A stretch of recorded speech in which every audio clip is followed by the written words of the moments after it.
Rocket engines operate in extremes, from -423 to 6,000 degrees Fahrenheit. Seals, seats, and bushings must endure thermal shock, pressure, and chemical exposure. Traditional materials fall short. Advanced polymers like Vespel, Torlon, and PEEK offer high creep resistance and thermal stability in demanding aerospace environments. These polymers excel in wear performance. Carbon fiber reinforcement ensures low friction and high wear resistance, critical for moving components. In turbopump seals, they operate from -450 to 4,000 degrees Fahrenheit. In fuel systems, polymers resist aggressive chemicals and maintain seal integrity under pressure.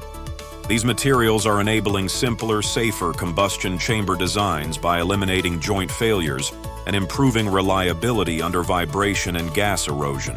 If you enjoyed this video, make sure to subscribe to our channel and hit the notification bell so you never miss an upload. And if you found this video helpful, please give it a thumbs up and leave a comment below to let us know your thoughts. Contact AIP today and witness innovation in action. Call 386-274-5335 or visit www.aipprecision.com.